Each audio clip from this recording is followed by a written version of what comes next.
चलो बच्चों, now example 1.7 तक तो देखा हमने।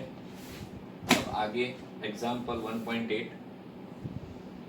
एक चीज आप ध्यान रखो कि पहले खुद से करो, फिर अगर नहीं आता है, जो क्वेश्चन आपसे सॉल्व नहीं होता है उसका रिकॉर्डिंग ऑन करके आप देख लीजिए, ठीक है ना। 1 to 7 तक बहुत ही फालतू क्वेश्चंस थे, आगे भी फालतू ही है, ठीक है।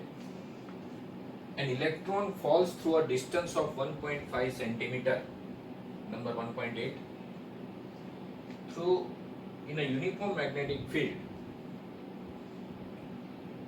इलेक्ट्रिक फील्ड का स्ट्रेंथ है 2 into 10 to the power 4 newton per coulomb. 2 into 10 to the power 4 newton per coulomb, ठीक है। The direction of field is reversed, keeping the magnitude unchanged, and proton falls. Now electron falls by 5 centimeter, means electric field must be in upward direction. क्या पढ़ाया था आपको? Negative charge कहाँ move करता है? Opposite to the field, बराबर ना। तो इलेक्ट्रॉन को छोड़ दिया, इलेक्ट्रॉन को छोड़ दिया तो इनिशियल वेलोसिटी 0। हमें ये फाइंड करना है कि उसको 5 सेंटीमीटर कवर करने के लिए कितना टाइम लगेगा।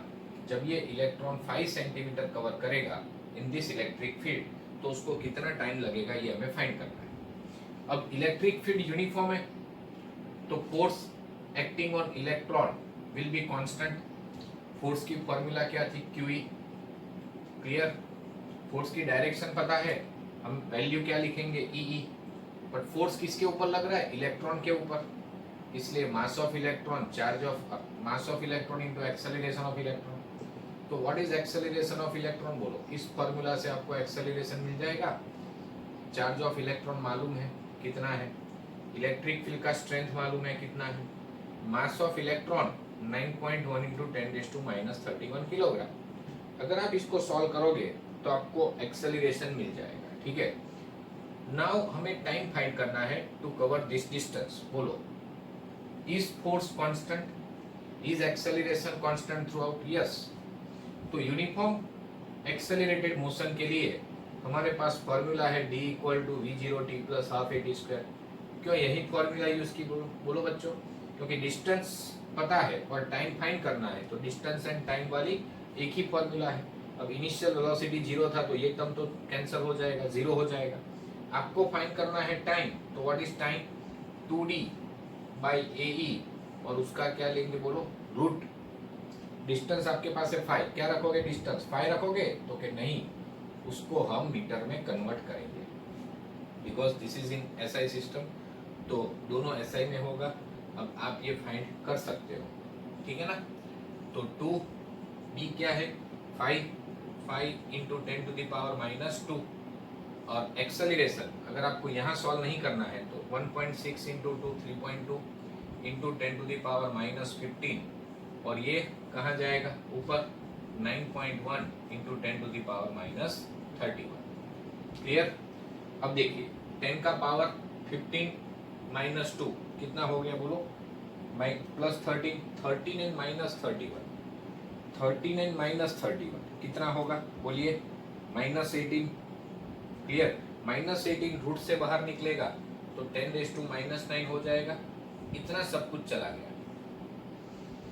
क्लियर और नॉट? हमेशा जब रूट नंबर्स का रूट लो उससे पहले 10 का पावर इवन होना चाहिए, रूट से बाहर लोगे 10⁻⁻9 हो जाएगा, क्योंकि -18 था। तो इस तरह से ये आंसर आपका आएगा 2.9, 91/3.2 2.9 हो जाएगा। क्लियर और नॉट? ऐसा कुछ आंसर आना चाहिए, 2.9 into 10⁻⁻9 सेकंड। क्लियर? कुछ गड़बड़ तो नहीं है? देख लेना आप लोग, ठीक है ना। तो इस तरह से हम ये सॉल्व कर सकते हैं। ये 91 होगा, डिवाइड बाई 3.2, और उसका रूट लेंगे। मेरे हिसाब से 2.9 तो नहीं आएगा, कुछ गड़बड़ हो रही है हमारी कैलकुलेशन में, फिर भी आप देख लेना। एक्सेलरेशन इज 1.6 into 2 9.1 सही है।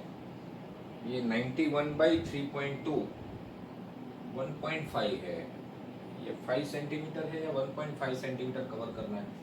1.5 सेंटीमीटर कवर करना है डिस्टेंस। हमने यहाँ गलत लिखा है डिस्टेंस 5 सेंटीमीटर, ये 1.5 centimetre, sorry. Okay, answer check किया तो वो नहीं सेट हो रहा था। 3 इंटू 9.1 डिवाइड बाई दिस, अब आपका ये आंसर आ जाएगा। Is that clear? उसी तरह से आप प्रोटॉन के लिए भी कर सकते हो, खुद कर लेना। प्रोटॉन के लिए इलेक्ट्रिक फील्ड की डायरेक्शन अब रिवर्स कर दी, बराबर है। अब प्रोटॉन को रिलीज करेंगे तो प्रोटॉन के ऊपर फोर्स कहाँ लगता है? बोलो, पॉजिटिव चार्ज के ऊपर force in the direction of field लगता है, बराबर है। प्रोटॉन के ऊपर फोर्स इलेक्ट्रिक फील्ड में क्या लगेगा? E, force is mass into acceleration. अब एक्सेलरेशन ऑफ प्रोटॉन फाइंड करो, किसके ऊपर फोर्स ज्यादा लगेगा? प्रोटॉन के ऊपर या इलेक्ट्रॉन के ऊपर? फोर्स दोनों पे सेम लगेगा, क्यों? फील्ड सेम है और चार्ज भी सेम है। प्रोटॉन का जितना चार्ज है उतना ही इलेक्ट्रॉन का चार्ज है, लेकिन एक्सेलरेशन अलग अलग होगा। क्यों? क्योंकि mass of proton and mass of electron अलग अलग है, ठीक है ना। 1.6 10⁻⁻19, electric field is 2 into 10⁴ divide by mass of proton क्या है? 1.6 10⁻⁻27। तो इस तरह से आप एक्सेलरेशन ऑफ प्रोटॉन फाइंड कर सकते हो, ठीक है ना। ये एक्सेलरेशन ऑफ प्रोटॉन आपको मिल जाएगा, फिर आप वही फॉर्मूला यूज करके टाइम फॉर प्रोटॉन भी फाइंड कर सकते हो। और आई रिक्वेस्ट यू कि आप ये एक्सेलरेशन फाइंड कर लीजिए। ये एक्सेलरेशन की वैल्यू स्मॉल जी की वैल्यू से बहुत ही ज्यादा होगी, इसलिए हमने यहाँ स्मॉल जी को इग्नोर किया हुआ है। Is that clear? अगर आप एक्सेलरेशन ऑफ प्रोटॉन फाइंड करोगे, it is 1.9 into 10⁻12, which is quite large compare to small g 10, इसलिए यहाँ पे जी हमने ऐड नहीं किया है, याद रखना। Is that clear? अर्थ के ग्रेविटेशनल फील्ड में आप कोई भी दो ऑब्जेक्ट रिलीज करोगे, चाहे कितना भी हैवी हो, पर एक्सेलरेशन सबका सेम होता है। कितना? 9.8 मीटर पर सेकंड स्क्वायर। लेकिन इलेक्ट्रिक फील्ड में अगर हम इलेक्ट्रॉन प्रोटॉन को रिलीज करते हैं तो दोनों का एक्सेलरेशन अलग अलग होगा, दोनों का एक्सेलरेशन अलग अलग होगा। Clear? So this is the difference between gravitational field and electric field. तो ये आप ध्यान रखें। नाउ एग्जाम्पल 1.9, ये पता चल जाएगा ना, सॉल्व कर लोगे ना आप इसको। एक्सेलरेशन फाइंड करना है आपको, एक और नीचे क्वेश्चन दिया हुआ है। क्लियर? सो आप देख लेना इसका सॉल्यूशन, टेक्स्ट बुक में से इजी था। जैसे इसको किया वैसे ही प्रोटॉन वाले को किया, बराबर। अब देखिए क्वेश्चन नंबर 1.9 क्या है? 1.9 में 2 point charges Q1 and Q2, 2 point charges Q1 and Q2 of magnitude 10⁻⁻8 coulomb, और दूसरा है -10, मैग्नीट्यूड के साथ साइन भी दिया है इन्होंने, ठीक है। चलो, प्लेस्ड 0.1 मीटर अपार्ट, ये दोनों चार्ज को 0.1 मीटर अपार्ट पे रखा है। यहाँ Q1 है, यहाँ Q2 है। इन दोनों के बीच डिस्टेंस 0.1 मीटर है। Okay, calculate electric field eight A, B and C. A is exactly at center, B is 0.05 on left side of Q1, ये 0.05 डिस्टेंस आपको दिया हुआ है, ठीक है। एंड C जो है एग्जैक्टली परपेंडिकुलर बाइसेक्टर पे है, C जो है वो एग्जैक्टली परपेंडिकुलर बाइसेक्टर पे है। Okay, C is at exactly at perpendicular bisector. Here, तो 0.1 metre, this is also 0.1 metre. C is at perpendicular bisector. कितना दूर है C? चलो, यहाँ से 0.1, यहाँ से भी 0.1 और ये भी 0.1, मतलब ये इक्विलेटरल ट्रायंगल है, दिखता नहीं है, परफेक्ट, ठीक है। अब A पे इलेक्ट्रिक फील्ड फाइंड करना है और B पे इलेक्ट्रिक फील्ड फाइंड करना है। देखिए Q1 जो है वो पॉजिटिव चार्ज है और Q2 जो है वो नेगेटिव चार्ज है। आपको पता है कि इलेक्ट्रिक फील्ड जो है पॉजिटिव से बाहर निकलती है और नेगेटिव के अंदर जाती है। ये पॉजिटिव चार्ज है, यहाँ पे इलेक्ट्रिक फील्ड, बोलो due to Q1 electric field going out from Q1, तो ये electric field at A due to first charge, clear और not? Electric field at A due to first charge and electric field at same point due to second charge E2 due to second charge, but at which point? At A point. बोलो, ये negative charge है तो field अंदर घुसेगी और ये positive है तो बाहर जाएगी, तो अंदर एंटर होगी और बाहर निकलेगी। दोनों फील्ड की डायरेक्शन कैसी है? सेम। दोनों फील्ड का वैल्यू फाइंड करेंगे हम। देखिए वैल्यू कैसे फाइंड करोगे? Electric field due to point charge, तो k q1 by R square. R कितना है? ये टोटल 0.1 है, ये सेंटर है तो 0.1 का आधा, क्लियर और नॉट? 0.05। तो E1A सीधा हम लिखेंगे डायरेक्ट। E1A क्या लिखेंगे? 9 into 10 to the power 9, Q1 10 to the power -8, distance 0.05 और उसका स्क्वायर, क्लियर? अब इसको सॉल्व करोगे आप तो आपको मिलेगा 3.6 into 10 to the power 4 newton per coulomb. ये कैलकुलेशन तो आप कर सकते हो। जितना E1A मिला उतना ही E2A का वैल्यू मिलेगा। क्यों? क्योंकि चार्ज की वैल्यू सेम है और डिस्टेंस भी सेम है, तो E2A का वैल्यू भी सेम ही होगा। और E1A की डायरेक्शन और E2A की डायरेक्शन आप ध्यान से देखना, ये पॉजिटिव चार्ज है इसलिए यहाँ पे फील्ड कौन सी डायरेक्शन में होगा? पॉजिटिव से बाहर, ठीक है, इस पॉइंट पे। इसके कारण फील्ड इधर होगा। और ये नेगेटिव चार्ज है तो यहाँ इलेक्ट्रिक फील्ड कहाँ होगा? नेगेटिव के अंदर। तो दोनों की डायरेक्शन कैसी है? सेम। दोनों वेक्टर की डायरेक्शन सेम है और दोनों के मैग्नीट्यूड आपको मिल गए। तो what is resultant field at A? तो रिजल्टेंट फील्ड एट ए हम क्या लिखेंगे? वैसे तो वेक्टर सम होना चाहिए लेकिन ये दोनों की डायरेक्शन जो है वो कैसी है? सेम। तो you can add them like a scalar, you can add them like scalar. तो ये हम 2EA 2E1A कर दे तो भी चलेगा। तो 7.2 into 10 to the power 4 newton per coulomb, क्योंकि इसको 2 से मल्टीप्लाई करेंगे, इसको 2 से मल्टीप्लाई नहीं करेंगे। 7.2 into 10 to the power 4 newton per coulomb. तो this is the answer at A. Now B पे फील्ड क्या होगा? देखिए अब फर्स्ट चार्ज के कारण, ये पॉजिटिव चार्ज है तो फील्ड बाहर जाएगा, तो फर्स्ट चार्ज के कारण बी पे फील्ड टुवर्ड्स लेफ्ट होगी। एंड सेकंड चार्ज कैसा है? नेगेटिव, तो वहां पे फील्ड क्या जाएगी? अंदर, नेगेटिव चार्ज के अंदर। This is the field due to negative charge. अगर यहाँ कहीं नेगेटिव चार्ज है और इस पॉइंट पे फील्ड फाइंड करना है नेगेटिव के कारण, तो नेगेटिव के कारण तो फील्ड उस चार्ज के अंदर जाएगी और पॉजिटिव के कारण बाहर जाएगी, क्लियर? तो यहाँ पे E1B एंड E2B ये दोनों हम फाइंड करेंगे और दोनों ऑपोजिट डायरेक्शन में है, आप ध्यान देना। और इस पॉइंट का डिस्टेंस Q1 से अलग है, Q2 से अलग है, इसलिए दोनों का मैग्नीट्यूड भी सेम नहीं होगा।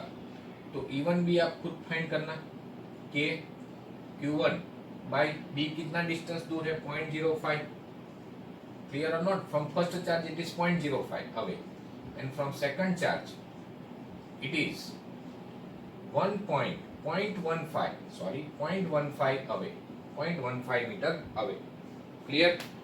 फर्स्ट चार्ज से 0.05 अवे है। अब ये वैल्यू तो हमने ऑलरेडी फाइंड किया हुआ है 3.6, क्योंकि K और Q1 में तो कोई फर्क है ही नहीं। 3.6 इंटू 10⁴ न्यूटन पर कूलम। कैसे आ गया ये? K और Q1 की वैल्यू डालो, बराबर। Q2 का सिर्फ वैल्यू डालना है, साइन नहीं डालना है, क्योंकि मैग्नीट्यूड फाइंड करना है।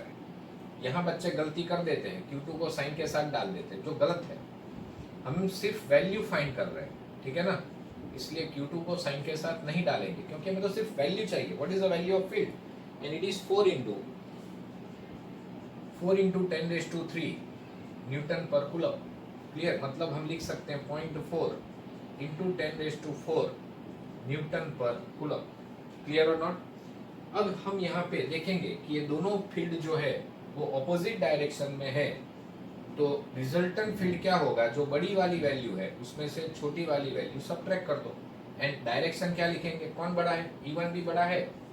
ये दोनों वेक्टर ऑपोजिट डायरेक्शन में है पर मैग्नीट्यूड E1B का ज्यादा है, तो रिजल्टेंट फील्ड टुवर्ड्स लेफ्ट होगा, क्लियर और नॉट?